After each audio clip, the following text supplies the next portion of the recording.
మోకాల మీదకి వద్దాం. స్తోత్రమయ్యా, స్తోత్రమయ్యా, స్తోత్రమయ్యా, స్తోత్రమయ్యా, స్తోత్రమయ్యా. పరిశుద్ధుడా నీకు వందనాలు. అందరూ ఏకీభవించాలి, ప్రార్థన చేయాలి. ప్రభువా, ఈ క్రీస్తు ప్రేమ ప్రార్థన మందిరాన్ని బట్టి నీకు స్తోత్రాలు. నాయనా బర్నబాసయ్య గారిని బట్టి నీకు స్తోత్రాలు. ఇదిగో ఇలాగో ఐఎఫ్జే కొరకు వేదికగా ఏర్పాటు చేసిన ఈ పరిచర్యను మీరు ఆశీర్వదించండి. నీ కృపగల కార్యాలు జరిగించండి. పరిశుద్ధాత్ముడా మీరే తోడైని నడిపించండి. మా మధ్యకు నీ సేవకులు నడిపించినందుకు స్తోత్రాలయ్యా. ఈ దినం మేము ఇలాగూ ఏకీభవిస్తుండగా నాయన అయ్యా, మా ఐఎఫ్జే దర్శనము నాయన దేశమంతా విస్తరింప చేయబడాలి ప్రభువా. నా తండ్రి ప్రభు, ఆగస్టు మాసంలో జరగబోతున్నటువంటి నాయన ఇదిగో నా తండ్రి ప్రభు, సెమినార్స్ ఆశీర్వాదకరంగా జరగాలయ్యా. ఆత్మకార్యాలు జరగాలయ్యా. అనేక మంది సేవకులు ఐఎఫ్జే దర్శనంలోకి రావాలయ్యా. సార్వత్రిక సంఘ భారాన్ని పొందుకోవాలయ్యా. అయ్యా, సరిహద్దు గోడలు కూల్చివేసుకొని ప్రభువా, ప్రతి సేవకులు వంతెనలు నిర్మించుకోవడానికి నాయన, ఐక్యతతో పని చేయడానికి నాయన కృపగల కార్యాలు జరిగించండి ప్రభువా. కృపగల కార్యాలు జరిగించండి ప్రభువా. ఒక ప్రభంజనం బయలుదేరాలి నాయన, ఒక అభిషేకం బయలుదేరాలి నాయన. దేశంలో మహారక్షణ కలుగుటకు నాయన అయ్యా, ఒక కడవరి ఉజ్జీవము నాయన ఐఎఫ్జే ద్వారా ప్రారంభమవ్వాలని ఆశపడుతున్నాము నాయన. ఓ కడవరి ఉజ్జీవానికి నా తండ్రి ఒక వేదికగా మేము ఉండున్నట్లు సహాయము దయచేయండి. ఇలాగ మేము ఏకీభవిస్తూ ప్రార్థిస్తుండగా నాయన నీ కృపగల కార్యాలు జరిగించి మహిమ పొందమని నీ చేతులకు అప్పగిస్తూ యేసయ్య నామములో ప్రార్థించి పొంది ఉన్నాము తండ్రి, ఆమేన్. ప్రార్థన ఆలకించిన దేవునికి స్తోత్రాలు చెల్లిద్దాం.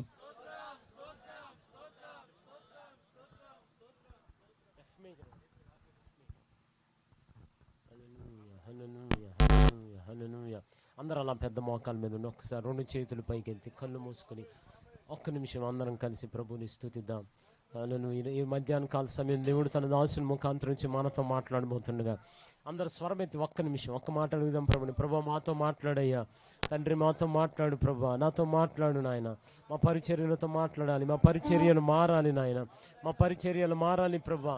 అందరు స్వరమెత్తి మీరు ఒక్క మాట మాట్లాడండి. మీరు మాట్లాడితే మేము బ్రతుకుతామయ్యా, మీ మాటకు లోబడతామయ్యా, మీ మాటకు అప్పగించుకుంటామయ్యా. బలమైన మీ స్వరం నాయన, ప్రభావము కలిగిన మీ స్వరం, అగ్ని జ్వాలను ప్రజ్వలింప చేయగలిగిన మీ స్వరాన్ని బట్టి స్తోత్రాలు. అందరు స్వరమెత్తి యేసయ్యా, యేసయ్యా, యేసయ్యా. హల్లెలూయా, హల్లెలూయా, హల్లెలూయా, హల్లెలూయా. F major. హల్లెలూయా, హల్లెలూయా, హల్లెలూయా.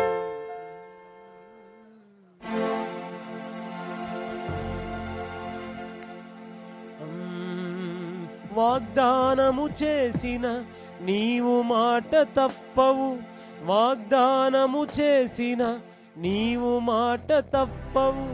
నా ప్రియుడా యేసు నన్ను విడిచిపెట్టవు, నా ప్రియుడా యేసు నన్ను విడిచిపెట్టవు. సదాకాలము ఉన్నానని సహాయకుడను నేనే అని, సదాకాలము ఉన్నానని సహాయకుడను నేనే అని. చిక్కులు చీకటులు చుట్టూ ఆవరించిన, చిక్కులు ఎక్కువై విసిగించిన, చిక్కని చీకటులు చుట్టూ ఆవరించిన, చిక్కులు ఎక్కువై విసిగించిన, ఒక్క నిమిషము విడిచిపెట్టను, ప్రక్క నుండి అన్ని సరిచేస్తానని. ఒక్క నిమిషము విడిచిపెట్టను, ప్రక్క నుండి అన్ని సరిచేస్తానని. వాగ్దానము చేసిన నీవు మాట తప్పవు,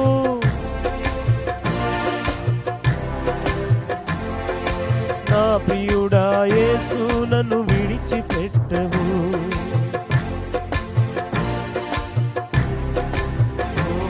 ఇది కోతకు సమయం, పనివారి తరుణం, ప్రార్థన చేయుదమా. ఇది కోతకు అందరం కలిసి పనివారి తరుణం, ప్రార్థన చేయుదమా.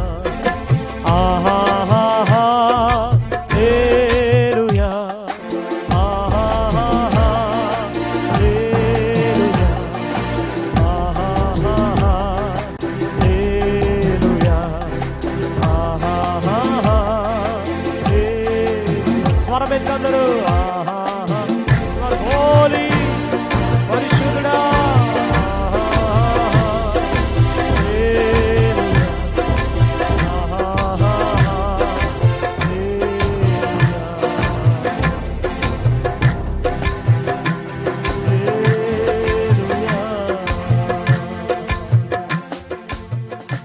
తండ్రి మీకు మహిమ కలుగునుగాక, ఘనత కలుగునుగాక, ప్రభావము కలుగునుగాక.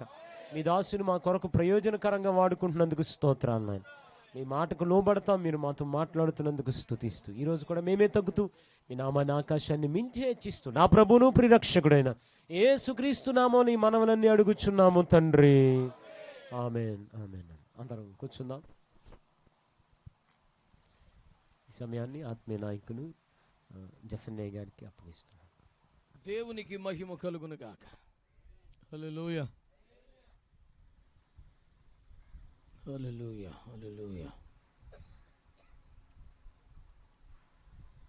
ప్రభునందు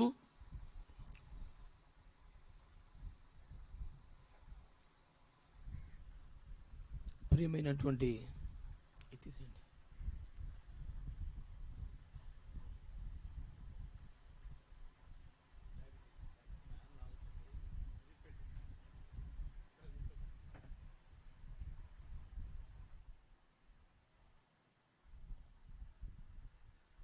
ప్రియమైనటువంటి దైవ సేవకులకు, సహోదరి సహోదరులకు నా వందనాలు తెలియజేస్తున్నాను. నా మాట అందరికీ తేటగా ఉందా? ఏంటిదే?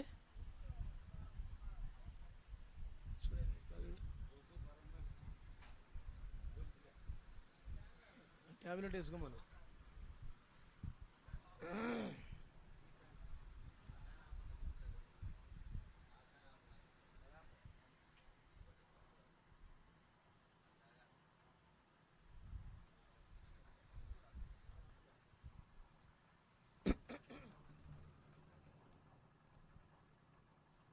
ప్రభునందు మిక్కిలి ప్రియమైన దేవుని సేవకులారా, మీ అందరికీ ప్రభు అయిన యేసుక్రీస్తు నామములో నా ప్రేమ వందనాలు. ఈనాటి విజ్ఞాపనోద్యమ ఆతిథ్య భాగ్యాన్ని, భారాన్ని వహిస్తున్న స్థానిక సంఘ కాపరి దేవుని సేవకులు బర్నబాస్ గారికి, వారి కుటుంబానికి చేరి వచ్చిన దైవ సేవకులందరికీ ప్రత్యేకమైన వందనాలు తెలియజేస్తున్నాను. విశేషంగా మొట్టమొదటిసారి మాతో కలిసి ఐఎఫ్జే విజ్ఞాపనోద్యమం మోకరించిన వారు ఎవరైనా ఉంటే వారికి హృదయపూర్వకమైన స్వాగతాన్ని తెలియజేస్తున్నాను.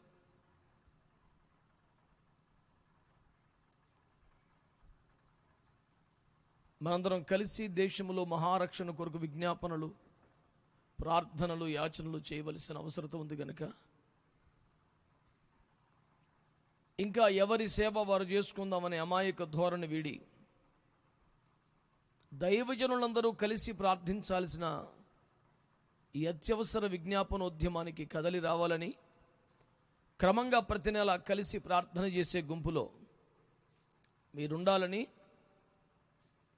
ప్రభు మీ కాపాటి భాగ్యము కృప ఇస్తే మీ మందిరాల్లో కూడా ఆసక్తి కలిగి ఇట్లాంటి కార్యక్రమాలు నిర్వహించాలని, ₹1 ఇవ్వని తీసుకొని ఈ విజ్ఞాపనోద్యమానికి మిమ్మల్ని ప్రేమతో ఆహ్వానిస్తున్నాను. దీంట్లో పదవులు లేవు, మీ మీద ఎవరు అధికారులుగా ఉండరు, మీరు ఎందులోనో ఎవరి చేతి కిందకో రావాల్సిన కర్మ ఉండదు. ఎవరు మీకు రూపాయి ఎవరో మీరు ఇచ్చిన బతిమలన్నా ఎవరు తీసుకోరు. మనమందరం కలిసి చేయాల్సింది విజ్ఞాపన, దేశం కొరకు ప్రత్యేక ప్రార్థనలు మాత్రమే. కనుక కలిసి ప్రార్థించాల్సిన అత్యవసర విజ్ఞాపనోద్యమానికి మరోసారి మిమ్మల్ని ప్రేమతో ఆహ్వానిస్తున్నాను. ఆసక్తి కలిగి, ప్రార్థించే భారమును కలిగి, ఆరోగ్యం ఉన్నంతకాలం మోకాళ్ళ మీద పడే మనసు సమర్పణ కలిగి, దేవుని సన్నిధిలో పెనుగులాడే గుంపులో ఉండాలని ప్రభు పేరట మిమ్మల్ని అందరినీ కోరుతున్నాను. దీని విలువ, దీని అవసరత ఎరిగి కూడా వీలైతే రావడం, మొత్తానికి ఏదో సమయంలో వచ్చి చేరడం వంటి బలహీనతల్లో ఉండకూడదని ప్రభు పేరట కోరుతున్నాను. దేవుని వాక్యాన్ని మనము ధ్యానం చేద్దాం. ఈనాటి ధ్యానం కొరకై సంఖ్యాకాండము 12వ అధ్యాయము 12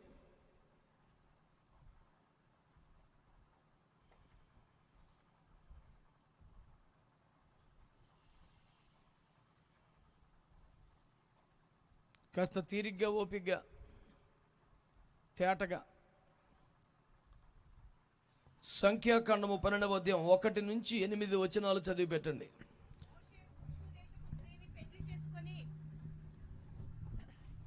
మోషే కూషు దేశపు స్త్రీని పెళ్లి చేసుకుని ఉండెను.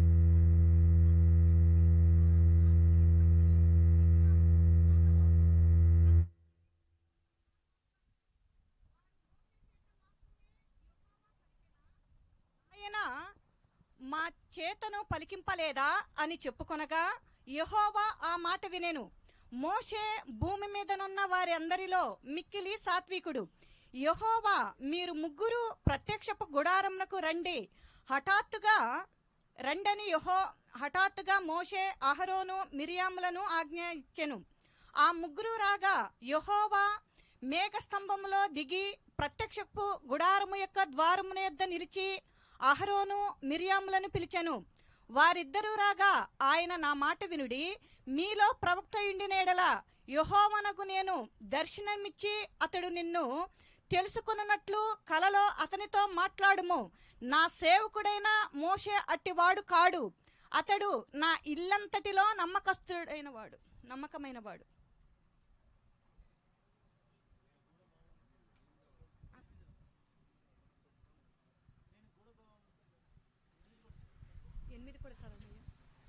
నేను గూఢబాతును కాదు, గూఢభావముతో కాదు, దర్శనమిచ్చి ముఖాముఖిగా దేవునితో మాట్లాడుదును. అతడు యెహోవా స్వరూపమును నిదానించి చూచును. కాబట్టి నా సేవకుడైన మోషేకు విరోధముగా మాట్లాడుటకు మీరేలా భయపడలేదనెను. ఆసక్తిగా చదివారు కానీ కనీసం ఒక 10 తప్పులు వచ్చినాయి, 1-2 కాదు. దేవుని వాక్యాన్ని బహుశ్రద్ధ కలిగి, భయభక్తులు కలిగి చదవాలి. ప్రేమ కలిగిన మా మహాపరిశుద్ధ తండ్రి, మహోన్నతుడైన మా దేవా, యేసు రక్తాన్ని చేతపట్టుకొని కృపాసనం చేరి ప్రార్థన చేయించున్నాను. మీరు మహాపరిశుద్ధ దేవుడు, నేను బహుఘోరమైన పాపిని. అయినను నన్ను వెతకి వెంటాడి రక్షించుకొని మీ అగ్ని చేత కాల్చి పుటము వేసి పరిశుద్ధపరిచి నీతిగల నీ మాట తేటగా వినిపించగల ఒక బోరగా మార్చి నీ పనిలో నిలిపినందుకై కోట్ల కొలదిగా మీకు స్తోత్రాలు చెల్లిస్తున్నాను. పరిశుద్ధులందరిలో కడమవాడనైనను, ఏ యోగ్యత ప్రత్యేకత లేకపోయినను, మహిమ కలిగిన మీ సేవలో నిలిపిన మీ కృపకై కోట్ల కొలది స్తోత్రాలు. ఈ ఉదయకాలం కూడా నేనే తగ్గాలి, మీరు హెచ్చాలని, నాకంటే గనులకు పెద్దలకు నీ వాక్యం ద్వారా సేవ చేసే భాగ్యమును పొంది ఉండగా నేను మరుగై మీరు ప్రత్యక్షమై మీ ఉద్దేశములో ఉన్న సేవంతా చేయుటకు చాలినంత కృపనిమ్మని ప్రాణాత్మ దేహములతో మీకు లొంగిపోతూ మీ శైలిలో, మీ స్థాయిలో మీ కార్యములు చేయమని కోరుతూ యేసు నామములో ప్రార్థించి వేడుకొని పొందియున్నాము తండ్రి, ఆమేన్. అందరము చక్కగా ఏకీభవించి ఒక మంచి స్తోత్రం చెబుదామంటారా? హల్లెలూయా. దేవుని బిడ్డలారా, ఐఎఫ్జే విజ్ఞాపనోద్యమంలో ప్రసంగానికి పెద్ద ప్రాధాన్యత లేకపోయినా, సుదీర్ఘ సమయం సవిస్తరంగా మాట్లాడే కూడికలు కాకపోయినా, కొద్దిసేపు అయినా దేవుని వాక్యం చెప్పడం ఒక పరిపాటిగా, అలవాటుగా, అప్రయత్నంగా మారిపోయింది. ఇందులో హర్షించలేకపోతున్న వాక్యం, ఒకవేళ వాక్యోపదేశం ప్రధానమైన ఎజెండా కాదు కదా, దాని కొరకు ఎందుకు సమయం కేటాయించడం అని ఏదో పొడిగా 4 మాటలు చెప్పి ఒక ఆలోచన పంచుకొని ముగిస్తే అది ఘోరమైన అవమానంగా, మా దగ్గర అసలు ఐఎఫ్జే బాగా జరగలేదు అని బాధపడేంత దుర్మార్గంగా పరిస్థితి దిగజారిపోయింది. ఎప్పుడైనా ఎక్కడైనా సమయం ఖాళీగా ఉండి, అవకాశం ఉండి, నడిపింపుని బట్టి కాస్త ఎక్కువసేపు మాట్లాడితే అసలు భూమి మీద అన్నిటికన్నా మా దగ్గర ఐఎఫ్జే బాగా జరిగిందని మురిసిపోయి అమాయకత్వం కూడా తగలబడింది. ఇలాంటి పరిస్థితులను బట్టి అనివార్యంగా దేవుని వాక్యాన్ని పంచుకోవలసి వస్తోంది. ఇవన్నీ కూడా బలహీనతలే, వీటన్నిటిలోంచి కూడా బయటికి రావాలి. దైవజనులంగా కలుసుకున్నాం కనుక 2 కత్తులు కలుసుకున్నప్పుడు ఒకదానితో ఒకటి రాపిడికి గురైస్తే రెండింటికి పదును పెరుగుద్ది అనే ఒక విశ్వాసంతో తప్ప అంతకన్నా పెద్ద విశేషం ఏమీ లేదు. దేవుని వాక్యమును మీకు బోధిస్తున్నాను అనే అతిశయం, అహంకారం నాలో లేదు. దేవుని వాక్యం ద్వారా మీకు పరిచర్య చేస్తున్నాను అనే భావంతో ఈ పనికి ఉపక్రమించాను. కృపగల దేవుని ఆత్మ సహాయము చేయునుగాక. హల్లెలూయా. ప్రియులారా, దేవుని సేవకులారా, ఇక్కడ కాస్త సున్నితమైన విషయాన్ని కాస్త సూటిగా, మరింత తేటగా, అవసరమైతే ఘాటుగా,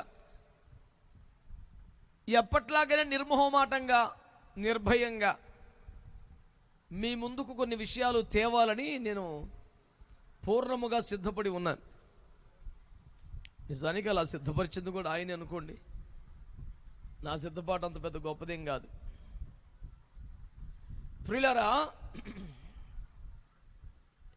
ఇక్కడ దైవజనులైనటువంటి మోషే, అహరోను, మిర్యాము అనే ముగ్గురి మధ్య ఉన్నటువంటి సంబంధాన్ని, అనుబంధాన్ని, సంభాషణల్ని పరిగణలోకి తీసుకొని ఈ ముగ్గురికి యజమాని అయిన దేవుడు ముగ్గురిని తన గుడారానికి పిలిపించుకొని కాస్త తీవ్రంగా మాట్లాడిన మాటలను మనము చదువుకున్నాం. ఆ టోటల్ కాన్సెప్ట్ మీద మనకు కమాండ్ ఉండాలనే ఉద్దేశంతో ఆ 8 వచనాలు కూడా మనం చదువుకోవటం జరిగింది. నేపథ్యం కానీ, పర్యవసానం కానీ, అసలు కంటెంట్ కానీ మొత్తం అందులో ఉంటుంది. ఇప్పుడు నేను మీకు జ్ఞాపకం చేస్తున్న విషయం, వీళ్ళ ముగ్గురులో ఎవరు పెద్దవారు?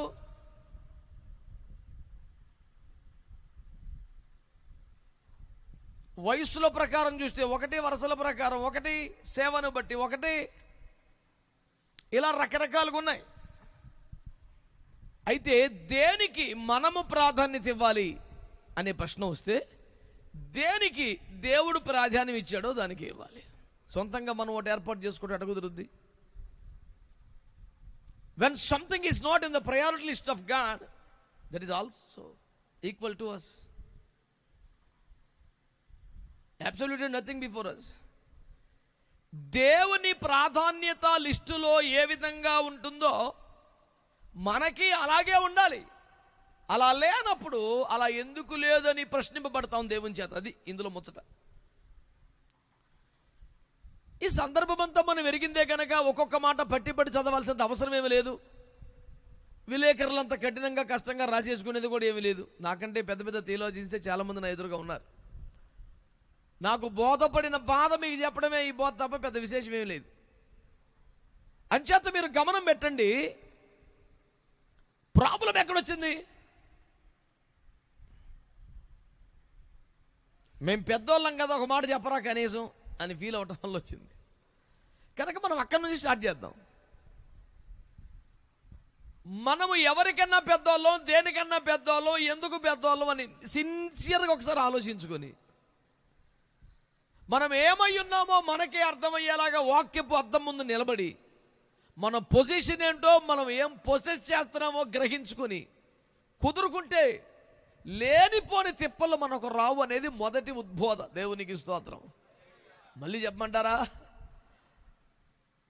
మనము ఏమై ఉన్నామో, దేనికంటే పెద్దవాళ్ళమో, దేనికంటే తక్కువ వాళ్ళమో, అసలు మన యాక్చువల్ పొజిషన్ ఏంటో, పొజిషన్ ఏంటో దేవుని వాక్య పద్ధతిలో 1కి 10 సార్లు చూసుకొని ఆ పొజిషన్లో కుదురుగా ఉంటే పర్యవసానాలు మనకి ఇబ్బందికరంగా ఉండవు, ప్రశాంతంగా ఉంటుంది ప్రాణం.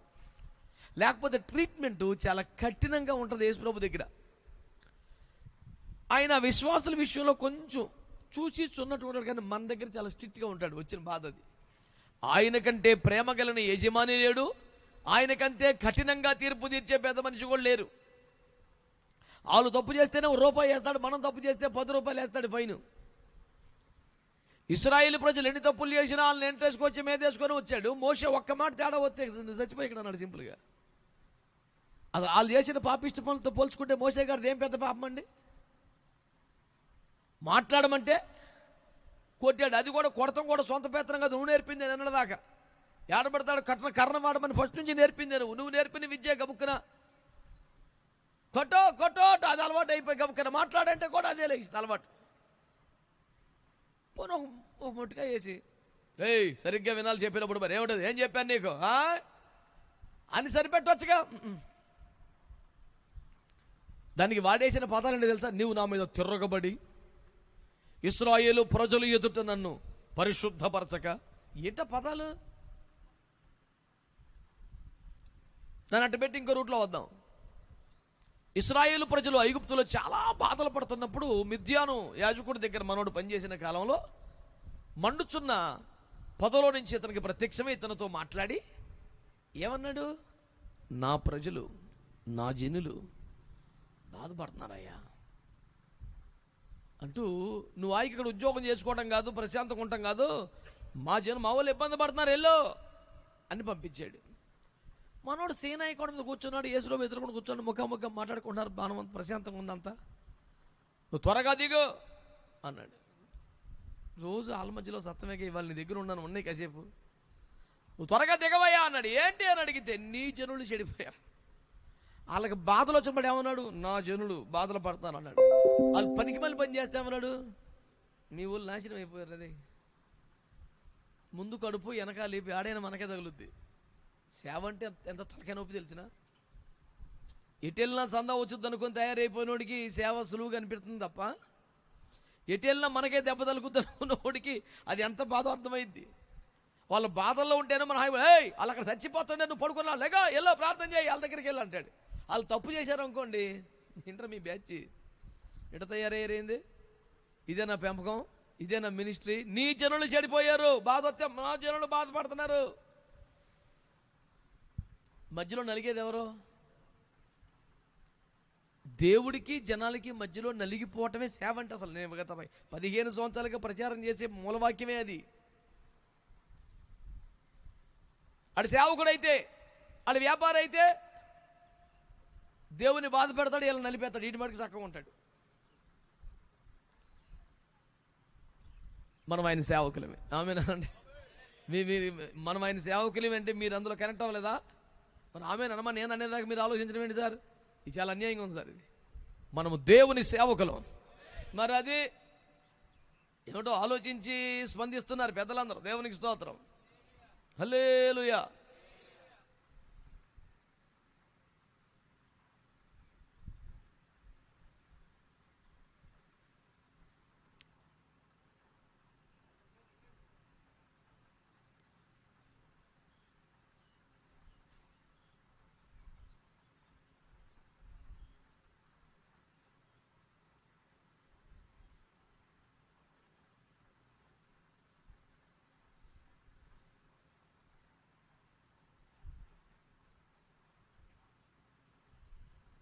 హల్లెలూయా. రోడ్డు మీద కూట పెట్టుకుంటా మాట్లాడతాకేముండదు. ఇంతే ఉన్నదే రోడ్డు మీద ఏసు రక్తం వేసి చేసేదేముంది? దేవుని బిడ్డలారా, జాగ్రత్తగా మనం ఈ మాటలు మీరు ఆలకించాల. మోషే గారు వివాహం చేసుకున్నట్ట. మోషే గారు వివాహం చేసుకుంటే ఒక్క మాట మాట్లాడు అంటే కొట్టినందుకు సర్రమని వచ్చేసి ఒక రేవు బీకేశాడు కదా. ఏమండి, నువ్వు అసలు ఇక్కడ చచ్చిపోని వెళ్తాకి వెళ్ళలేదు అన్నాడు కదా. చిన్న దాంట్లో తేడా వస్తే సీరియస్ అయిపోయే అంత పెద్ద ఆయన ఏం పట్టించుకోలేదు, కూలుగా ఉన్నాడు. ఓన్లే ఆయన కూలుగున్న పాయింట్ మీద వీళ్ళు కూలుకుంటలేదు, పెద్దోళ్ళు ఇద్దరు. అసలు అది పాయింట్. ఆయన సర్రమని వచ్చి అడ్డం వచ్చాయి అని సీరియస్ అయిపోయిన పాయింట్ అసలు పెద్ద పాయింట్గానే లేదు. పెద్దలందరికీ వందనాలు. మీకు అర్థమైంది అనుకుంటున్నాను నేను. ఇంతకని నేనేం చెప్పను. దేవుడు తీవ్రంగా స్పందించే విషయాలు మనకు పెద్ద సీరియస్గా లేవు అసలు. It's all right, it happens some times.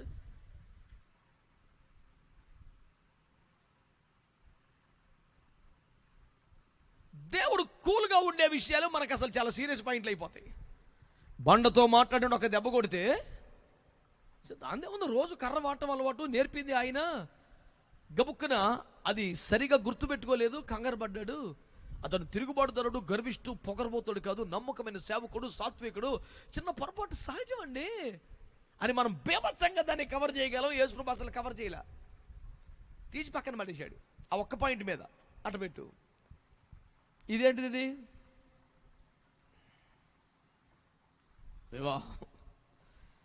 వివాహం చాలా చిన్న పాయింటా? ఏమండి, ఈ వయసులో ఇంత సేవ చేశాక ఇంత పెద్ద మనిషి ఇప్పుడు పెళ్లి చేసుకుంటే ఏమండి, ఇతనికన్నా పెద్దోళ్ళు ఇద్దరు ఉన్నారు. ఎవరు? వాళ్ళతో ఒక్క మాట కనీసం చెప్పకుండా, సంప్రదించడం కాదు, ఒక మాట చెప్పడం, కనీసం సంప్రదింపులు ఎట్టగూ లేవు. మొత్తం కూటమి అయిపోయాకనే సెట్ అనుకుంటున్నామని ఒక మాట అనకుండా డైరెక్ట్గా ఈయన కార్యక్రమం అంతా వ్యక్తిగతంగా పర్సనల్గా తన ఇష్టానికి చేసేసుకున్నాడు. చేసేసుకుంటే ప్రభు దాన్ని చాలా సింపుల్గా ఓన్లే అన్నాడు. వీళ్ళు మాత్రం అట్టేట కుదురుద్ది. పెద్దవాళ్ళు అందరూ లేవా? ఇంట్లో ఎవరు అందరూ చచ్చిపోయావు అనుకుంటున్నావా? నువ్వు ఒక్కడవే ఉన్నావా? అసలు మేము నీ కంటికి కనపడమా? అసలు ఏంటయ్యా నీ ఉద్దేశం? దేవుడు నీతోనే మాట్లాడుతున్నాడా? మా ద్వారా మాట్లాడలేదా? మేము వాడబడలేదా? అసలు మేము సేవలో లేవా? అసలు ఇన్ని లక్షల మందిని నువ్వే నడిపించావా? మేము ఎప్పుడు పరిచయం చేయలేదా? మేము వాడబడలేదా? ఈ సేవలో మా వంతు లేదా? మా మాట లేదా? మరి నీ ఆర్గ్యుమెంట్ మండిపోని కిలోమీటర్ తీసుకొచ్చారు తగు.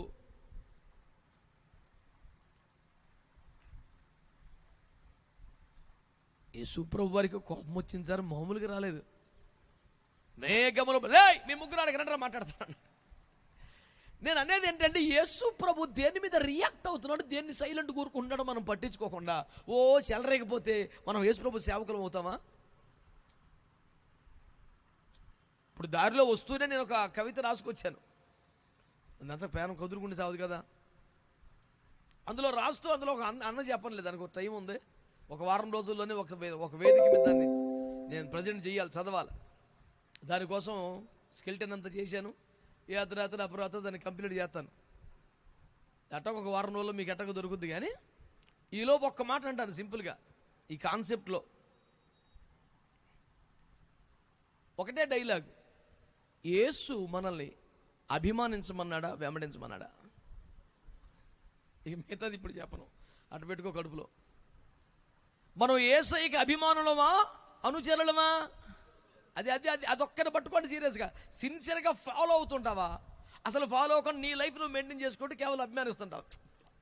ఓయ్ అసలు మాట్లాడితే ఆయన మాట్లాడాలరా అసలు. అబ్బో ఆయన అంటే పిచ్చి ప్రేమ, వీరాభిమానం. ఛాన్స్ వస్తే దంచి కొడతాం ఆయన మీద. కానీ ఆయన ఫాలో చేస్తామని ఆయన ఫాలో అవ్వం. మన లైన్ మనకు ఉంటుంది ఒకటి, మన టేస్ట్ మనకు ఒకటి ఉంటుంది, మన రూట్ మనకు ఉంటుంది. ఎట్టి పరిస్థితుల్లో యేసు ప్రభుని ఫాలో అవ్వనోడు యేసు ప్రభుకు వీరాభిమాని. దరిద్రం అది నేను చెప్పేది. మీకు అర్థమైందో లేదో? సకల దరిద్రాలకి పెద్ద దరిద్రం ఏంటంటే యేసు ప్రభు యొక్క వీరాభిమాని యేసు ప్రభు ఫాలోవర్ కాడు. ఆడికి యేసు ప్రభు అంటే చాలా ఇష్టం. ఒక మాట మాట్లాడితే కత్తి తీసుకుని ప్రభుని గురించి తేడాగా మాట్లాడితే మర్యాదగా ఉండదు. ఏమనుకుంటున్నారు? ఆయన పరిశుద్ధుడు. రే ఆయన అంటాడు ఎవడున్నాడు రా, సవాల్ అంటాడు, తొడగొడతాడు, మేసం తిప్పుతాడు, ఎన్నని చేస్తాడు. మరి నువ్వు ఫాలో అవుతున్నావు అంటే మరి అది ఆడు ఫాలో అవడు. ఆడు రూట్ వేరే. ఒక సమస్య చెడ్డ డీల్ చేస్తాడు, యేసులా కాదు. ఒక అబద్ధం డీల్ చేస్తాడు, యేసు ప్రభులా కాదు. ఒక పాపిని డీల్ చేస్తాడు, యేసు ప్రభులా కాదు. ఒక సమాజంలో బాధ్యతను ఎట్లా డీల్ చేస్తాడు అసలు యేసు ప్రభు స్టైలే ఆడు సేవలో కనపడదు. వాడు ఇప్పుడు యేసు ప్రభుకు అభిమాని, అనుచరుడా? అభిమాని. అభిమానులు ఏమండి ఆ ఆటగాళ్ళకి పోటుగాళ్ళకు ఉంటారు, యేసు ప్రభుకి అనుచరులు కావాలి. మీకు ఏమన్నా అర్థమైతే ఎక్కువ శాతం మౌనం పాటిస్తున్నారు. కారణం ఏంటో నాకు తెలియదు. దేవునికి స్తోత్రం. యేసు ప్రభు వారికి అభిమానులుగా మనం మిగిలిపోతే అభిమానుల్ని ఆయన వాడుకోడు, అసలు టీములో చేర్చుకోడు. మొహమాటం లేదు ఇందులో. నన్ను వెంబడించండి, మిమ్మల్ని మనుషులు పట్టు. నన్ను అభిమానించండి, మిమ్మల్ని పక్కన పెట్టేదను. అంతే. ఈ అభిమానులు ఎవరికి కావాలండి? జనసమూహంలో కూర్చొని ప్రసంగం చేస్తుండే వావ్ అని చప్పలు కొట్టే వాళ్ళందరూ నిలబడుకుంటాడు సార్. గల్లీలో కూర్చొని, వీధుల్లో కూర్చొని వాళ్ళు మాట్లాడాడు అసలు వాక్యం. అద్దిరా ఉపదేశం అంటే. నిప్పులు జరిగేసాడు, పరిచయలు మీద వేసి రక్తం వేసేయం అది ఇంటికి చప్పట్లు కొడతాడు వీడు. ఎందుకని? వీడికి నచ్చని పరిచయలకి రేవేసాడు ఆయన. అందుకు నచ్చాడు యేసు ప్రభు వాడికి. ఈ కడుపులో మంట ఉంది కానీ వాళ్ళని ఏం అనలేడు, చేయలేడు. వీడి బాబావేషం అణిగిపోయేలాగా వాళ్ళకి వాయి బీగాడు యేసు ప్రభు. అంచేత అబ్బా హల్లెలూయా ఇవాళ ప్రసంగం ఉందండి. అసలు రక్తం వేసేయం. వీడు కేవలం అభిమాని. అవసరమైతే వాళ్ళలాగానే కటౌట్ పెడతాడు, అవసరమైతే ఒక రాత్రి నిద్రగాసి వాల్ పోస్టర్లు ఎత్తాడు, ఎన్నైనా చేస్తాడు అభిమాని వీడికి. కానీ ఫాలో చేస్తాడా? యేసు ప్రభు రూట్ మనకి యాడ్ సెట్ అయిద్దిలేండి, అవన్నీ చాలా కష్టం. మన రూట్ మనకు ఉంది. ఎప్పటికీ దేవుడు వానిని వాడుకొనలేడు, అవకాశమే లేదు. అసలు ఆ రూట్లోకి రాలేదు వీడు, ఎట వాడుకుంటాడు? ఈ అభిమాన సంఘాన్ని అట్ట పెట్టి మనం పెద్దవాళ్ళ దగ్గరికి వద్దాం. ఎవరాళ్ళు? మిర్యాము అహరోను. దేవునికి స్తోత్రం కలుగునుగాక. ఇప్పుడు మీరందరూ నోరు తెరిచేవో చెప్పండి, మిర్యాము అహరోనులు పాపుల, అన్యుల, కొన్ని ఇశ్రాయేలులో సామాన్యుల, దేవుని చేత వారు పిలువబడలేదా, ఏర్పాటు చేయబడలేదా, అభిషేకించబడలేదా, వాడబడలేదా? మరి ఏంటి సార్ ప్రాబ్లం? మేము కూడా పిలువబడ్డాం, మేము కూడా ఏర్పరచబడ్డాం, మేము కూడా వాడబడుతున్నాం అనుకోవడమే ప్రాబ్లం. మీకు అర్థమైంది అనుకుంటా. మనం వాడబడటం కేవలమైన కృప కదండి. కాదంటారా మీరేమన్నా? మన ఎక్స్ట్రా టాలెంట్ అంటావా ఏమన్నా? మనం విపరీతమైన సాధన, ఆడెవడో రోజుకు 18 గంటలు చదివి ఐఏఎస్ అయినట్టు మనం అంత చేసి ఈ రేంజ్కి వచ్చామా? మన బొత్తుకు అంత ఏం లేదు మ్యాటర్. గాలి కొట్టుకుపోతున్న రెల్లు తీసుకొచ్చి నుంచోబెట్టి రాయిగా మార్చి మహిమగల సేవ అప్పగించాడు. హోప్లెస్ ఫెలోస్ అనుకున్న వాళ్ళకి రాజ్యం చేతిలో పెట్టాడు. దేవుడు మమ్మల్ని పిలిచాడు, మమ్మల్ని ఏర్పరచుకున్నాడు, మమ్మల్ని వాడుకున్నాడు, తగిన అర్హులం మేము కాబట్టి ఇదంతా చేశాడని ఫీల్ అవ్వటమే దరిద్రానికి మూలం. అసలు ఆ ఫీలింగ్ వద్దేనా బాబు? నేను చెప్పేది అర్థం అవుతుందండి.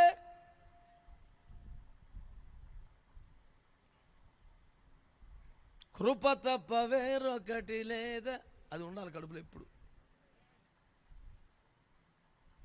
పాత్రుడను కానయ్యా, అది ఏడవాలి ఎప్పుడు లోపల.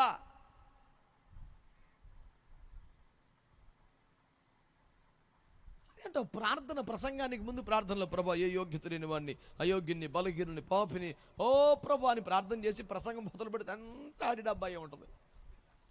నువ్వు చేసింది ఏంటిరా? ఓపెనింగ్లో చెప్పింది ఏందిరా? తీర్థం తీర్థమే, ప్రసాదం ప్రసాదమే, పుణ్యం ఊడికి రాదా? కలితేగా. ఇది ఇటుబాయి, ఇది అటుబాయి. ఎద్దు ఎడం పక్క లాగితే పెయ్యి కుడి పక్క లాగిందంటే ఆ రెండింటిని బండి కట్టాడు. ఆడకెళ్తాడు వీడు. సెట్ అవ్వదు పని. నా మాటలేమని అర్థమైందంటారా? అయ్యలారా, వీళ్ళు చెడ్డవాళ్ళు కాదు, పాపులు కాదు, లోకులు కాదు, ఇశ్రాయేలులో సర్వసాధారణ వ్యక్తులు కాదు, పిలువబడ్డవారు, ఏర్పరచబడ్డవారు, అభిషేకించబడ్డవారు, అప్పటికే దేవుని చేత వాడబడుతున్నవారు. ఇవన్నీ 100% కరెక్టే. మరి తేడా ఎక్కడ వచ్చిందంటారు? ప్రాబ్లం ఎక్కడ వచ్చిందంటారు?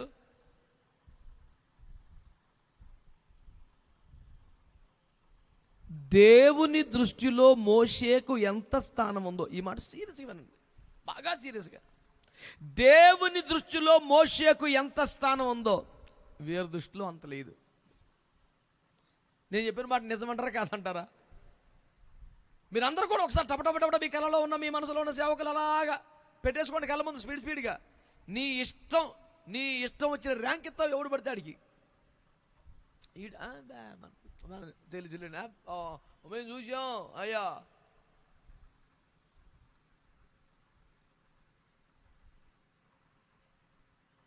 ఒక మంచి బలమైన పరిచర్య ఉంది, సేవ. అయితే ఆ దైవజనుడు అకస్మాత్తుగా ప్రభు పిలుపుని అందుకుని వెళ్ళిపోతే వాళ్ళ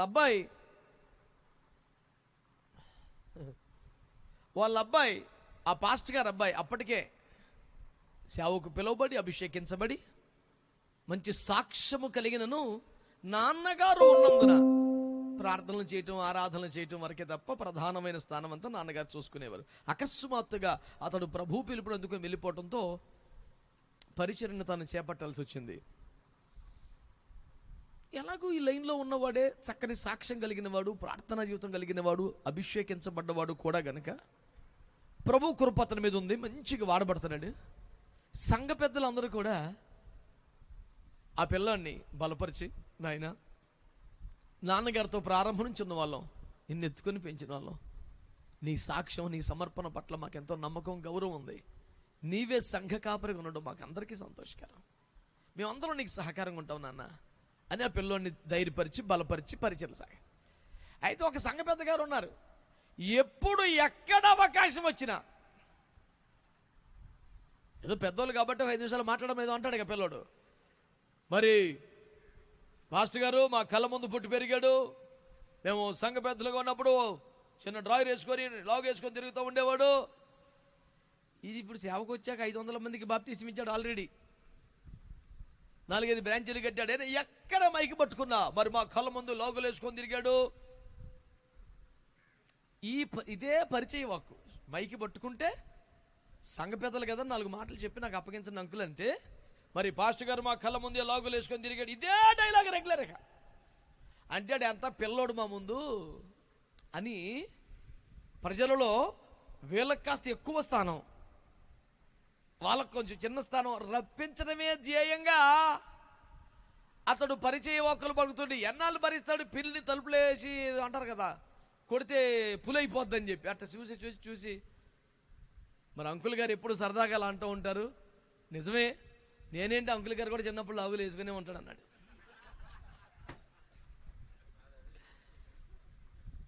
వాడుకో ఈ డైలాగు. దేవునికి స్తోత్రం కలుగునుగా. సరిపోయిందిగా. నేను లాగులు వేసుకున్న మాట నిజమే, కానీ చిన్నప్పుడు అంకుల్ కూడా వేసుకునే ఉంటారు అని చెప్పి హీ అంటే నీకు స్టేజీ మీద అటు దండించుకోవడం అవసరమా? నువ్వు కుదురుగా బతకొద్దు. నీ వయస్సుకి నీకు దక్కిన గౌరవం అది డైరెక్ట్గా పాటలు పాడి ప్రార్థన చేశారా నడిపించుకోవాలి. నువ్వు పెద్దోడు అనే కదా నీకు అంత మైకిస్తే నువ్వు మాట్లాడిన మాటలేంటి? అంత టెంపర్తనం ఎందుకు? ఏ వైర్కి అయితే రాడ్డుకి అయితే టెంపర్ ఎక్కువ ఉంటుందో అని కొంచెం హీట్ ఎక్కువ చేస్తారు అంతే. ఆ టెంపర్ తగ్గిందా పెద్ద విశేషమేం కాదు. కర్ర ఒక్కరు పొయ్యి తీర్చు దేశ రక్తం వేజ్జేయం. స్తోత్రం చెప్పండి. ఎక్కువసార్లు ఆ పొయ్యిగా నన్ను వాడుకుంటూ ఉంటాడు దేవుడు. మరి ఆయన చిత్తం. మరి నేను ఈ పొయ్యిలో చాలా కర్రలం. దేవునికి స్తోత్రం. హల్లెలూయా. కాబట్టి దేవుని ప్రజలారా, దేవుని సేవకులారా, నా బాధ మీకు అర్థమవుతుందా? అందుకనే పౌలయ్య గారు ₹1 డైలాగ్ కొన్నాడు. ఎవడనూ తనను ఎంచుకొనదగిన దానికంటే ఎక్కువగా ఎంచుకొనక. ఎంత మంచి సలహా ఎవడెత్తాడు సార్ సేవకులమైన మనకి? పెద్ద పాస్టర్ గారు ఆయన ఇచ్చాడు. కానీ ఎవడను ఎంచుకొనదగిన దానికంటే ఎక్కువ ఎంచుకోవద్దు. Don't underestimate yourself అనేది ఎంత కీలకమో డోంట్ ఓవర్ ఎస్టిమేట్ అనేది. నేను సరదాగా డైలాగ్ కొడుతుంటాను సేవలో. ఓసీ కరెక్టా ఎస్సీ కరెక్టా అని. కులమునకు వ్యతిరేకంగా మాట్లాడుతాడు, కుల ప్రస్తావన చేయి తెప్పించి మహవాణి చెప్పింది అది కాదు. ఓవర్ కాన్ఫిడెన్సా సెల్ఫ్ కాన్ఫిడెన్సా అని. ఓవర్ కాన్ఫిడెన్స్ చాలా డేంజరు, సెల్ఫ్ కాన్ఫిడెన్స్ చాలా ఇంపార్టెంట్. దేవునికి స్తోత్రం చెప్పండి. సెల్ఫ్ కాన్ఫిడెన్స్ లెవెల్కి ఎదగాలి. ఓవర్ కాన్ఫిడెన్స్ దాకా ఎప్పటికి వెళ్ళకూడదు. నేను చేయగలను, నేనే చేయగలను, మరి అది ఆ మాత్రం తేడా అర్థమైంది. దేవునికి స్తోత్రం. అలాగే మన కింది వారిని కూడా, మన పిల్లల్ని కూడా మనం ప్రశంసించినప్పుడు ప్రశంస వేరు, పొగడత వేరు అనండి. ఇప్పుడు మంచి మార్కులతో పిల్లడు పాస్ ఆడాక వెరీ గుడ్ నాన్న, గాడ్ బ్లెస్ యూ, సాధించారు, గుడ్ నాన్న అనాలి. మెచ్చుకోపోతే ఎట్లా? పిల్లల్ని మెచ్చుకోవాలి. నువ్వు సాధించావురా అంటే అంత పక్క ప్రశంస. నువ్వు కాబట్టి అది పొగడత. ప్రశంస అమృతం లాంటిది, పొగడత విషం లాంటిది. ప్రశంస ఇస్తే వాళ్ళు ప్రోత్సహించబడి చక్కగా నమ్మకంగా ఇంకా పనిచేస్తారు. పొగిడేమో నాశనం అయిపోతారు వాళ్ళు. పిల్లల్ని ఎప్పుడు కూడా ప్రశంసించాలి, పొగడకూడదు. ఆత్మీయ బిడ్డలైనా, మన ఇంట్లో బిడ్డలైనా, సేవలోనైనా ప్రశంసించాలి. వెరీ గుడ్ నాన్న, సూపర్ నాన్న. నేను కూడా నా బిడ్డలు ఎవరైనా మంచి వాడబడితే తప్పకుండా అప్రిషియేట్ చేస్తాను వాళ్ళని. కానీ పొగడను అసలు. అరే బాబు నువ్వు అసలు బేబచ్చ, నీకు మించిన ప్రాణం. ఎందుకంటే నా చేతులతో నా బిడ్డలకి విషయం ఇచ్చే అంత దుర్మార్గుని కాదు నేను. తిడతామైతే తిడతాడు కానీ మెచ్చుకోడు ఎప్పుడు అని. మా బిడ్డలు ఎంత ఫీల్ అయిపోయినా అది నాకు తేటగానే అర్థమవుతూ ఉన్నా ఏం అర్థం కానివ్వండి అమాయకంగా తిరిగేస్తాను తప్ప నేను మటుకు ఆ విషయం ఏమను. దేవునికి స్తోత్రం కలుగునుగాక. ఆమేన్, హల్లెలూయా. ప్రియులారా, దయచేసి సీరియస్గా పాయింట్ నోట్ చేసుకుందాం మనం. మిరియాము, అహరోను పరిశుద్ధులే, పిలువబడ్డవారే, ఏర్పరచబడ్డవారే, వాడబడుతున్నవారే. వీరి ద్వారా కూడా ప్రభు జనులతో మాట్లాడుతూ వచ్చారు చాలాసార్లు. అవన్నీ నిజమే. కానీ మేము మోసే ఒకటే అనుకోవటమే తేడా. అదొక్కటే ప్రాబ్లం. ఇప్పుడు ఇంకేమీ లేదు అక్కడ గొడవ. మేము పెద్దవాళ్ళం కదా, ఒక మాట చెప్పొచ్చు కదా. పైకి మినిస్ట్రీ మ్యాటర్ కాదు, గుడారం గురించి మేము నట్టం వచ్చాము ఎప్పుడన్నా, పెళ్లి గురించి, ఫ్యామిలీ మ్యాటర్ అది. పెదవులు ఉన్నాం కదా, ఒక మాట చెప్పాలి కదా. ఎరా గుడారంలో కానీ సేవలో కానీ ఇప్పుడు ఇంత వాయిస్ రైజ్ చేసే ఛాన్స్ ఇప్పుడు రాదు కనుక దొరికిన ఏకైక ఛాన్స్ని వాడుకుందామని ఒక ఉత్సాహం కలిగింది. పెద్దరికం ఎట్ట చూపించుకోవాలని దేవునికి స్తోత్రం. అది సావకపోతే మనకే డేంజరు. అందరికి వందనాలు తెలియజేసి 2 చేతులు జోడించి మరీ చెప్తున్నా. అంతేనా, పెద్దవాళ్ళం కదండి, మరి మేము అదే డేంజరు. నీకు దేవుడు కృప ఇచ్చాడుగా, నిన్ను కూడా వాడుకుంటున్నాడుగా, నీకో పొజిషన్ ఇచ్చాడుగా, నీకో గౌరవం ఇచ్చాడుగా, నీకో స్థానం ఇచ్చాడుగా. ఎందుకు లేనిపోని దానికి వెళ్ళి ఈ ఉన్న స్థానం పోటు చేసుకోవటం? నా మాటలు ఇబ్బందికరంగా ఉన్నా సరే మీరు భరించాలి తప్పదు. ఎందుకంటే మీకే మేలు, మీకే గౌరవం. నేను చెప్తాను నా సీన్ అంతా మీకు. ఇప్పుడు మోషే అన్నాడు, అయ్యా వాళ్ళిద్దరిని రమ్మని నేను మాట్లాడతాను. ఇప్పుడు చెప్పండి, గౌరవం స్టార్ట్ అయిందా? తగ్గడం స్టార్ట్ అయింది. ఓకేనా?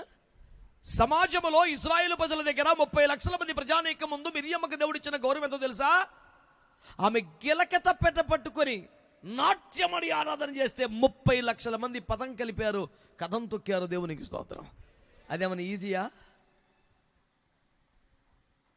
ఇప్పుడు మా జార్జి బుజ్ కన్నా అందంగా పడేవాళ్ళు కుప్పలు తెప్పలు ఉన్నారు. బోల్డ్ మంది ఉన్నారు, చుట్టుపక్కలే ఉన్నారు. ఆయన కంటే గట్టిగా రాగం తీసి వర్షిప్ చేసేవాళ్ళు కూడా బోల్డ్ మంది ఉన్నారు. ఆయనలాగానే అందులో తెగ తిరిగేస్తున్నారు ఈ మధ్య చాలా మంది కూడా. అసలు కలిసినా కలవపోయినా దేవునికి స్తోత్రం. గిరగిర తిరగదు. ఇలా అయితేనే క్లిక్ అవుద్దని ఫీలింగ్ వచ్చింది.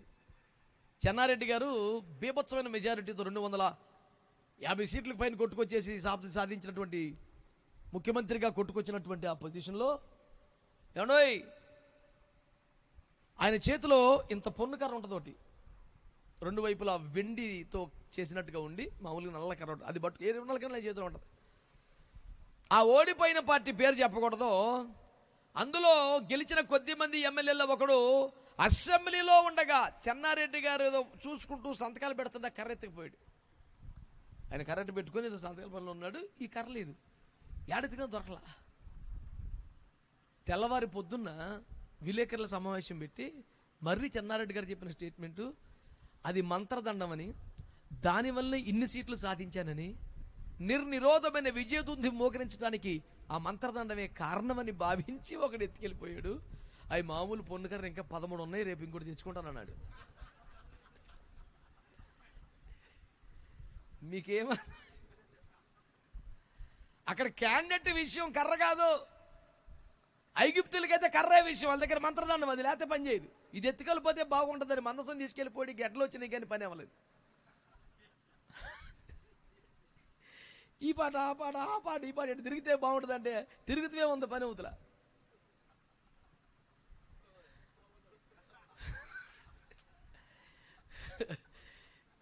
నేనేం చేశాను,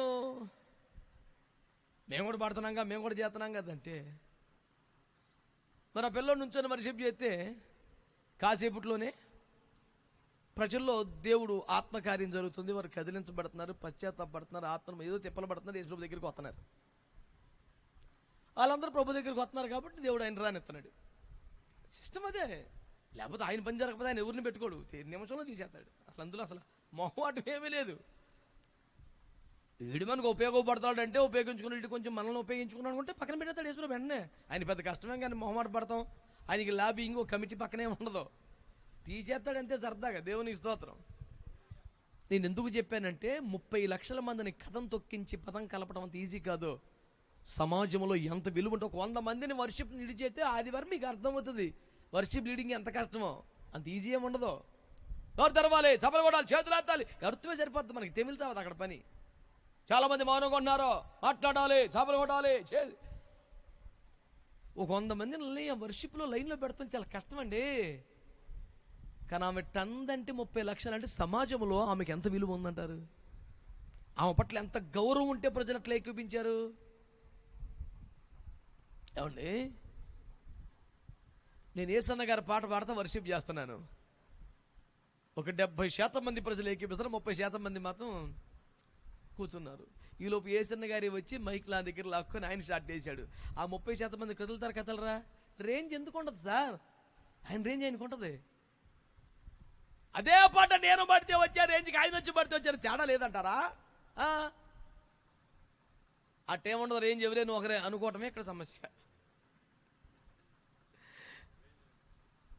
ఇప్పుడు ప్రాబ్లం అది వచ్చిందండి. దైవజనులారా, అందరికీ మనలా చేతులు జోడించి మనము చేస్తున్నాను. ఒక దైవజనుడి స్థానము దేవుని దగ్గర ఎంతో మనము గ్రహించి అదే స్థానం మనం ఇవ్వడానికి ప్రయత్నం చేయాలి. లేకపోతే దేవుడు కొంచెం సీరియస్గా రియాక్ట్ అవుతాడు సార్. నేను చెప్పింది అది. దేవుని వద్ద దైవజనుడి స్థానం ఏంటి అన్నది మనము గుర్తించి అదే స్థానం మనం ఇవ్వడానికి ప్రయత్నం చేస్తే మన గౌరవం కూడా కాపాడబడుద్ది, పెరిగిద్ది. అట్ట కాకుండా మేము సేవకులం కదా, దేవుడు మమ్మల్ని పిలవలేదా, మమ్మల్ని వాడుకోవట్లేదా, మా ద్వారా మాట్లాడతలేదా, ఇన్ని మాట్లాడాక మీతో మాట్లాడతాను రారా అన్నాడు. ఆయన స్టైల్ వేరుగా ఉంటుంది సార్, చాలా జాగ్రత్తగా ఉండాలి అక్కడ. దేవునికి స్తోత్రం. ఇంకా చెప్తాను చూడండి మన గౌరవం ఎలా ఉంటుందో. ప్రత్యక్షపు ద్వారము, గుడారపు ద్వారము దగ్గరికి రాగానే యెహోవా అక్కడికి వచ్చి, ఏమండోయ్ నా మాటనండి, ప్రత్యక్ష గుడారంలో యెహోవా ఎక్కడికి వచ్చి మాట్లాడతాడు నాన్న? తమ్ముడా, అబ్బాయి, హలో, నేను అందులో లేని చెప్పనులే. ద్వారం దగ్గరికి దేవుడు వచ్చేసాడట కదా. అసలు ప్రత్యక్ష ద్వారంలో ఎక్కడికి వచ్చి మాట్లాడతాడు దేవుడు? అతి పరిశుద్ధ స్థలంలో మందసం మీద ఉన్న కరుణాపేట మీదకి వచ్చి అక్కడ కదా మాట్లాడతాడు. ఇప్పుడు వీళ్ళ గురించి ఎక్కడికి వచ్చేసాడు? ఎందుకని? వాళ్ళని అక్కడ దాకా రానివ్వడం వేస్ట్ అని. ఇది ఎంత సులువుగా ఉందో అంత దుఃఖకరం ఇది. అహరోను ఎవరు సార్? ప్రధాన యాజకుడు అండి. అతి పరిశుద్ధ స్థలములోనికి వెళ్ళగలిగిన ఏకైక అర్హుడండి. తెర ఆవల పక్కన పర్సనల్గా మాట్లాడుకుంటారు దేవుడు. ఆయన రేంజ్ ఏంటండి అసలు? మోషే కూడా బయట నిలబడగా అహరోను మాట్లాడతాడు దేవుడితో. ఏంటి ఆయన పొజిషన్ ఏంటి అసలు? అంత అత్యున్నత స్థాయి గౌరవింపబడే వ్యక్తిని దేవుడు ఎక్కడ పెట్టాడండి? గుడారపు ద్వారం దగ్గర పెట్టాడు. అక్కడ పెట్టి ప్రశ్నిస్తున్నాడు, ఏంటయ్యా నువ్వు, నీ స్థానం ఎక్కడి నుంచి ఎక్కడికి పడిపోయింది? నీ గౌరవం ఎక్కడి నుంచి ఎక్కడికి పడిపోయింది? మహాఘనత వహించిన ప్రధాన యాజకుడు ఎక్కడ నిలబెట్టబడి మాట్లాడుతున్నాడు? అసలు పరిశుద్ధ స్థలములోనికే ఎంట్రీ ఇవ్వట్లేదే. అతి పరిశుద్ధ స్థలములో ప్రవేశించేవాడిని ఏమైంది సార్? అడు మావాడే కదా, మా తమ్ముడే కదా, మేము సేవకులమే కదా. ఒక చిన్న ఫీలింగ్ మన గౌరవాన్ని, మన ఘనతని ఎంత తీవ్రంగా కొట్టిపారేసిందంటావు?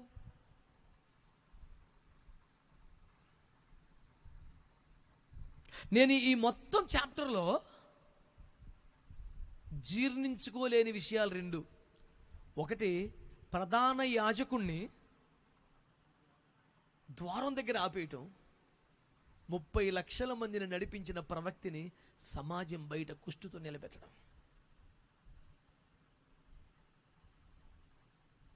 దేవుడు ఇంత కఠినంగా కూడా ఉండగలడా అనిపిస్తుంది.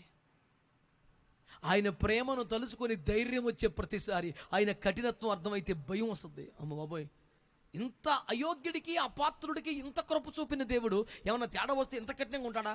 ఓ బాబు ఎందుకు వచ్చిందిరా బాబు అన్న భయం కడుపులో ఉంటే మనం బతుకుతాం 10 రోజులు.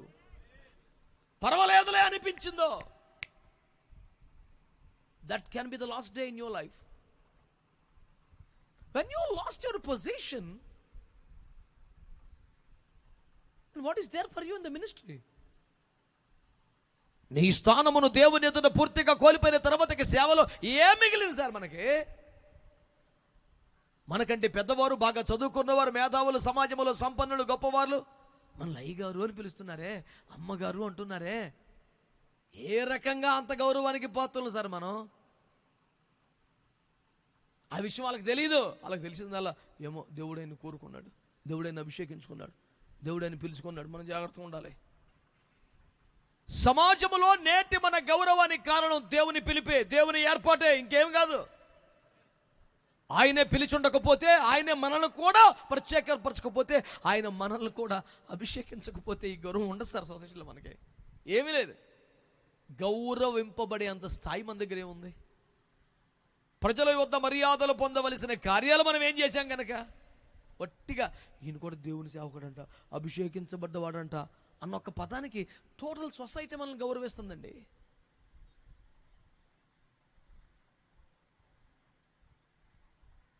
ఇందాక నా సిద్ధపాటు కూడా అంత గొప్పదేమి కాదు అని ఒక మాట అన్నాను.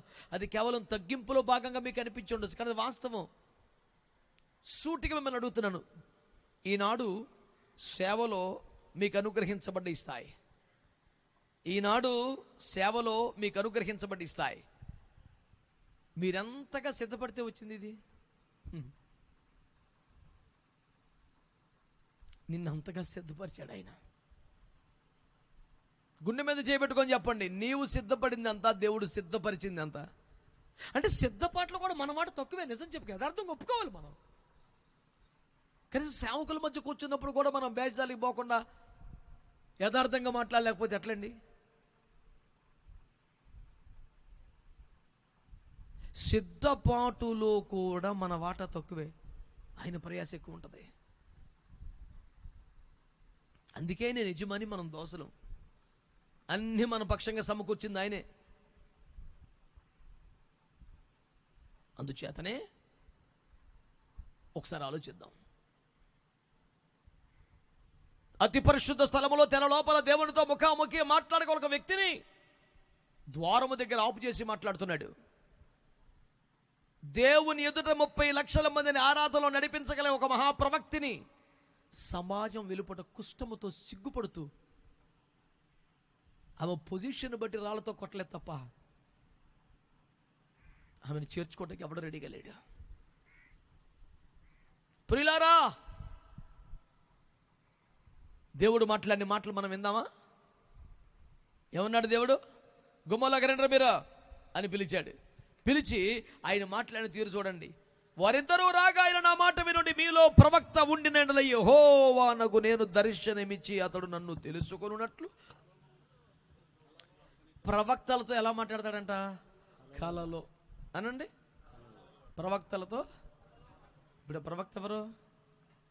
మిరియాము. మీకు అర్థమైందా? ఆ ప్రవక్త ఎవరో చాలా అమాయకంగా ఎవరి గురించో చెప్పినట్టు వీళ్ళకి చెప్తున్నాడు. ఆయన స్టైలే అది కదా. వీళ్ళకే వాయి పీకుతున్నాడు, వాళ్ళు ఎవరి గురించో చెప్తున్నట్టు చెప్తున్నాడు. మీలో ఒకవేళ ప్రవక్త ఉంటే ప్రవక్తలతో ఎలా మాట్లాడతాను? నేను కళ్ళలో మాట్లాడుతుంటాను. ఇప్పుడు ప్రవక్త ఆవిడే. నెక్స్ట్ పదం ఏమన్నాడు?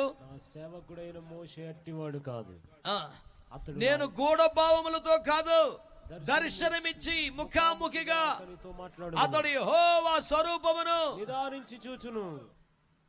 కాబట్టి నా సేవకుడైన మోషేకు విరోధముగా మాట్లాడడానికి మీరేలా భయపడలేదని. ఎందుకు భయపడాలి అసలు? ఎందుకు భయపడాలంటే దర్శనాలను బట్టి, కలలను బట్టి, ప్రవచనాలను బట్టి వాడబడుతున్న సేవకుడు కాదు అతను. మీలో దీర్ఘదర్శుడు ఎలా వాడబడతాడు, మీలో ప్రవక్త ఉంటే అట్లా వాడబడతాడు.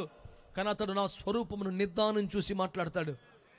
ఎదురు బదురు కూర్చొని మాట్లాడుకుంటాం. అట్లాంటి సేవకునికి విరోధంగా మీరు ఎందుకు భయపడలేదు? అంటే దేన్ని బట్టి మనము సేవకుడికి భయపడాలి? మనతోటే కాబట్టి, చిన్నప్పుడు కలిసి గోలికాడ ఆడుకున్నాం కాబట్టి, అసలు నేనే ఎత్తుకొని పెంచాను కాబట్టి, అసలు నేను లేకపోతే ఆ రోజున నైలు నదిలో చచ్చిపోను కాబట్టి, నా తెలివితేట వల్లనే 40 ఏళ్ళు కాపాడబడ్డాడు కాబట్టి. ఇవన్నీ నిజాలే, ఏం అబద్ధాలు కాదు, నిజాలే. అయితే ప్రభు వాటిని తీసి పారేశాడు. నిజాలే సార్, పట్టించుకోలేదు. అతడు చిన్నప్పుడు ఎక్కడ ఆడుకున్నాడు, చిన్నప్పుడు ఎవడెత్తుకున్నాడు, చిన్నప్పుడు ఎవడి చాకరీ చేశాడు, చిన్నప్పుడు ఎవడి చాకరీ కొట్టి పెట్టాడు కాదు, ఇప్పుడు నాతో అతను ఎలా ఉంటున్నాడు, అదొక్కటే పాయింట్. చిన్నప్పుడు ఎవడైనా పడతాలెత్తా ఆడుకుంటాడండి. పిల్లవాడినై ఉన్నప్పుడు పిల్లవాడి వలె ప్రవర్తించనని పౌలు గారు చెప్పలేదా అండి? పిల్లవాడిని చేష్టలు అందరికీ ఉంటాయి ఒక దశలో, కానీ ఏదో ఒక దినమున పరిశుద్ధాత్ముడు దర్శిస్తాడు. అతనికి సీరియస్నెస్ వస్తుంది. దేవుని దర్శనము అతనిలో స్థిరపరచబడుద్ది. దేవుని వైపు సంపూర్ణంగా ఆకర్షించబడతాడు. ఇంకా దేనికి కదల్చబడని ఒక స్థిత ప్రజ్ఞత వచ్చేస్తుంది. దేవుడు తప్ప ఇంకొకటి ఏమీ లేని ఒక పాకానికి వస్తాడు. అతనికి దేవుడు, దేవుని మాట, దేవుని చిత్తం, దేవుని పని, దేవుని మార్గం, దేవుని రాజ్యం, దేవుని జనం, ఇది తప్ప ఇంకొక ఆలోచన ఉండని ఒక పాకానికి ఎదుగుతాడు. అలా ఎదిగిన తర్వాత చిన్నప్పుడు గోలికాయలు ఆడుకున్నాడు, చిన్నప్పుడు నేనే పెంచాను. నీకు కలలో ఒక విషయం బయలుపరచబడటమే ఎక్కువ. అతను నాతో ముఖాముఖిగా మాట్లాడుతున్నాడు. అలాంటి నా దాసునికి విరోధంగా మాట్లాడడానికి నీకు అసలు భయమే లేదా? దేవునికంటే భయపడతాను కానండి దాసుడికి కూడా భయపడాలని తెలియదండి. కుష్టివేద వచ్చేసింది.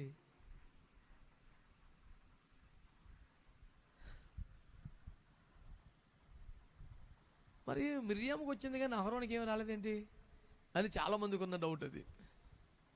దానికి ఎన్నో థియలాజికల్ రీజన్స్, లాజికల్ రీజన్స్ ఉన్నాయి. థియలాజికల్గా ఉన్నాయి, లాజికల్గా ఉన్నాయి. కానీ నేను సమర్థించే ఒక రీజన్, అతను ఎఫోద్తో ఉన్నాడు. ఎఫోదులో ఉండగా ఏ శాపం రాదు ఎవరికి. ఆ డ్యూటీ దిగాక వంతు అయిపోయాక తీసేసాక మనోడు చచ్చిపోయాడు. ఆ సంగతి వేరే. దేవునికి స్తోత్రం.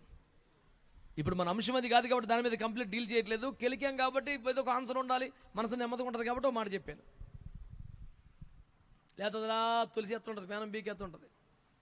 దేవుడు ఎంతైనా సరే ఆయన కూడా ఆడవాళ్ళని అట్లా చేశాడు, మనోడిని సేవ్ చేశాడు, ఆడబిడ్డని చేశాడు. దేవుడు కూడా ఇంతేనంటావా అని ఒక దుర్మార్గమైన ఆలోచన వస్తుందని నా దేవుని మీద మనస్సులో కూడా ఒక పొరపాటు అభిప్రాయం రాకూడదనే రోషంతో మాట చెప్పాను తప్ప ఇప్పుడు సబ్జెక్ట్ అది కాదు.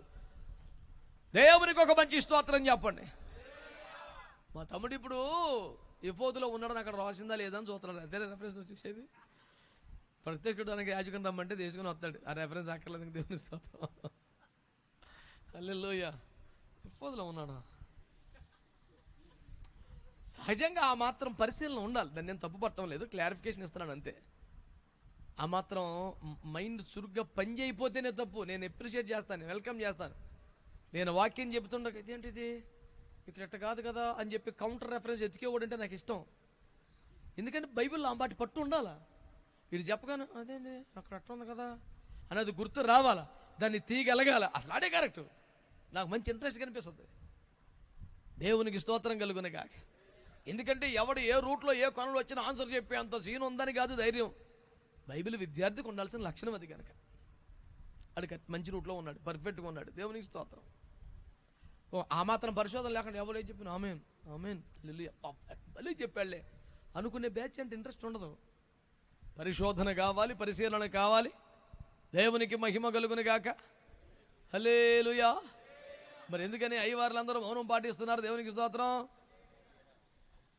ఇప్పటికి వెళ్ళి సౌండ్ ఇంకా మిరియాము పట్ల సానుభూతితో స్వరము మోకపోయినది. ఇంకా బాగానే ఉందిలేండి, వస్తుంది మళ్ళీ లోపల కాసేపటికి.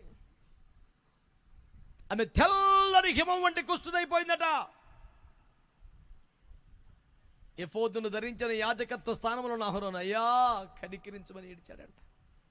మేము పాపం చేసామయ్యా, తప్పేనయ్యా. ఆ మాట వాళ్ళు ఒప్పుకోవాల్సి వచ్చింది తప్ప ఆయన ఏమనలేదు సార్. ఆయన అనింది ఒకటే, మీరు ఎందుకు భయపడలేదు? ఇప్పుడు నా ప్రశ్న, సేవకులు అందరూ సమానమేనా? ఇది మాట్లాడాలా? సేవలో అందరూ సమానమేనా?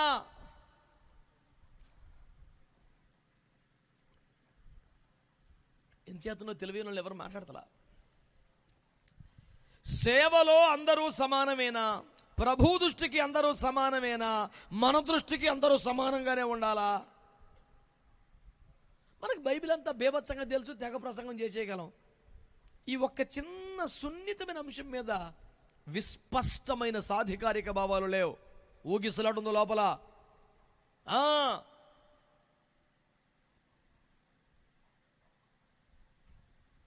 ఈ తీవ్రమైన చర్చ అంతటిలో తేలడి ఫలితార్థమేమనగా, నెంబర్ 1,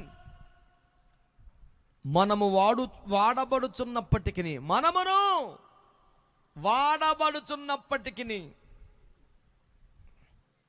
మనకంటే పెద్ద సేవకుల గురించి మాట్లాడగలిగిన లైసెన్స్ కలిగిన వారం కాదు. నెంబర్ 2, మన ద్వారా కూడా దేవుడు మాట్లాడడం దేవుని కృపే గాని మన అర్హత కాదు. నెంబర్ 3,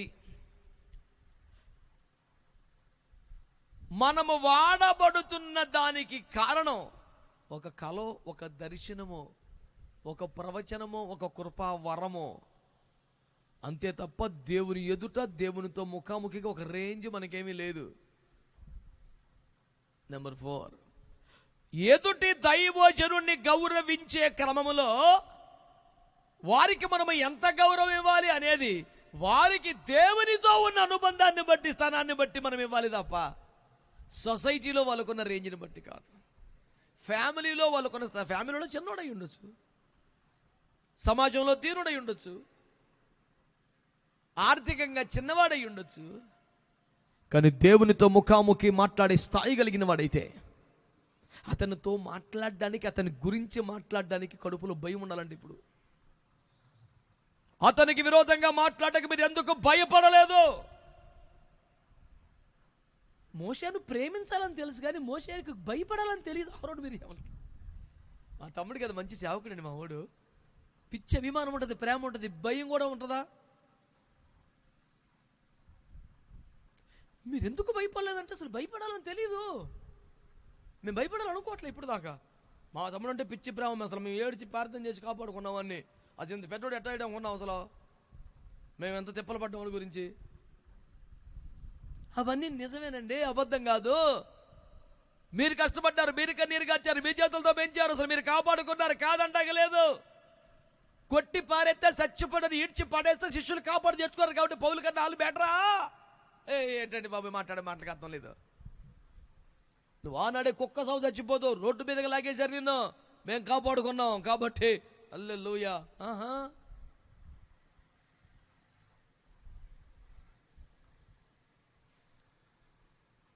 దేవుని కృపలో ఒక దైవజనుడి కొరకు, ఒక దైవజనుడి ద్వారా ప్రభు జరిగిస్తున్న పరిచర్యల కొరకు నీవేమైనా చేయగలిగితే, నువ్వేమైనా సహకరించగలిగితే దేవుని కృపలో ప్రభు నీకు ఇచ్చిన సౌభాగ్యం అది. ప్రభు తప్పక నీకు బహుమానం ఇస్తాడు. నీవు ఉపయోగపడ్డావు కాబట్టి, వాడబడ్డావు కదా. అసలు మేము చాలా చేశాం, మరి మేము ఎత్తుకున్నాం, కొట్టి పాడేతో రోడ్డు పక్కన మేము తెచ్చాం. కాబట్టి when time comes we can raise our voice. ఆయా సమయముల యందు మేము స్వరము పెంచి మాట్లాడగలము అనుకుంటే అతి పరిశుద్ధ స్థలములో వ్యక్తిని గుమ్మంకా నుంచోబెట్టి మాట్లాడతాడు.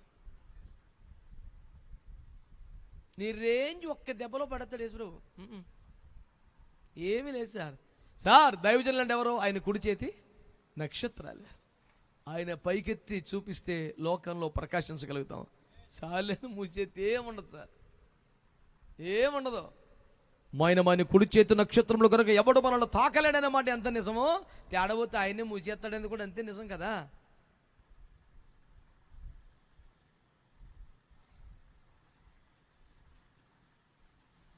అందుచేత నేను చేస్తున్న మనం ఏమిటంటే, ఇది ఒక సుదీర్ఘోపన్యాసం కాదు. ఒక దైవజనుని స్థానం దేవుని సన్నిధిలో అతడు గడుపుతున్న దాన్ని బట్టే ఉంటుంది. ప్రజల ముందు వాడబడుతున్న తీరును బట్టి కాదు. దేవునికు అతను ఎంత దగ్గర అయ్యాడు, దేవునితో ఎంత క్లోజ్గా ఉంటాడు అంటే, దైవజనులు మనము ఎట్లా అబ్జర్వ్ చేయాలి? వారి ప్రేయర్ లైఫ్ని అబ్జర్వ్ చేయాలి, వాళ్ళ పరిశుద్ధ జీవితాన్ని అబ్జర్వ్ చేయాలి, వారు దేవునితో క్లోజ్గా ఉంటున్న దాన్ని మనం గమనించాలి.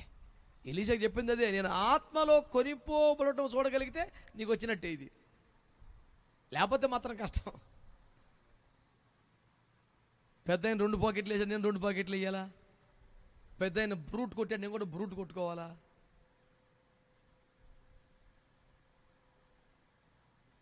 పెద్ద ఆయన ఫలాన్ని పక్షిని ఇష్టంగా తినవాడు, నేను కూడా ఎన్ని భూమి మీద మొత్తం కొని తినేతాను ఇవ్వాలి?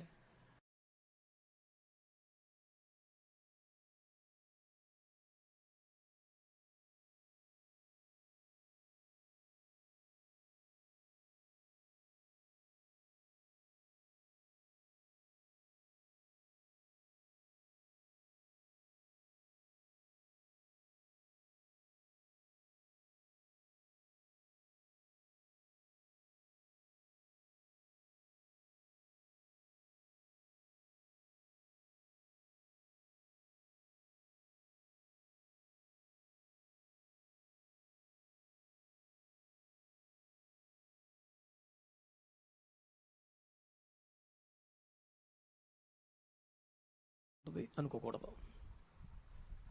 కుటుంబంలో మనము పెద్దవారమై ఉండవచ్చును, సేవలో మనకంటే ఇంకొక చిన్నవారు దేవుని చేత పిలువబడి ఆ పెద్ద స్థానంలో నిలబెట్టబడవచ్చు. అసలు అహరోను అటు ఫీల్ అవటానికి కేకేసిన రోజున చెప్పాడుగా 4వ అధ్యాయం నిర్గమలో ఏమన్నాడు? అతడు నీకు దేవుడుగాను నీవు అతనికి ప్రవక్తగాను ఉంటావని. అసలు మోషే రేంజ్ ఏంటి, అహరోన్ రేంజ్ ఏంటి ఆ రోజున చెప్పాడు కదా. అహరోన్, మోషే నీకు దేవుడుగా ఉంటాడా, నీవు అతనికి ప్రవక్తగా ఉంటా అంటే అతను చెప్పమన్న మాటలు అతని తరపు నువ్వు చెప్పాలి జనాలకు, అంతే. నిన్ను శాసించి ఆజ్ఞాపించగలిగే దేవుడు ఆయన. అంత క్లియర్గా చెప్పేదారు. తమ్ముడా నువ్వు మాట చెప్పాలి కదా అంటే ఎలాగవుద్దండి? వీళ్ళిద్దరు సైలెంట్గా ఉంటే ఆ పాయింట్ మీద కూడా దేవుడేమో చేసేవాడేమో మాట్లాడేవాడేమో. వీళ్ళు ఉత్సాహపడి అడవుడు చేసి గోల్ చేసి మనం ఇబ్బంది పెట్టారు కనుక ఆ స్థాయిలో ఉన్నవాడికి ఆ మాత్రం నిరసన ఇబ్బంది చాలు. లేక మరి నేను కొత్తగా పనిష్మెంట్ ఇవ్వడం ఎందుకని ఊరుకున్నాడేమో దేవుడు. కాబట్టి మనందరము పిలువబడ్డవారమే, మనమందరము ఏర్పరచబడ్డవారమే, మనందరము వాడబడుతున్న వారమే. అందరము వాడబడుతున్న వారమే. అయితే మన స్థానం ఎంత, మనకిచ్చిన భాగ్యం ఎంత, మనకంటే దేవునికి దగ్గరైన సేవకుల పట్ల మన గౌరవం ఎంత, లోపల అసలు భయం ఉంటుందా, చాలా ఫ్రీగా ఇష్టం వచ్చినట్టుగా ఏదన్నా మాట్లాడే స్వేచ్ఛ ఉంటుందా? ఇవన్నీ సరిగ్గా ప్రశ్నించుకొని యోగ్యమైన జవాబును రాబట్టి అందులో స్థిరపడితే భూమి మీద మన గౌరవాన్ని పెంచినోడే మన గౌరవాన్ని కాపాడతాడు, అధిక మహిమలో మన సేవను ముగించేలాగా సహాయపడతాడు.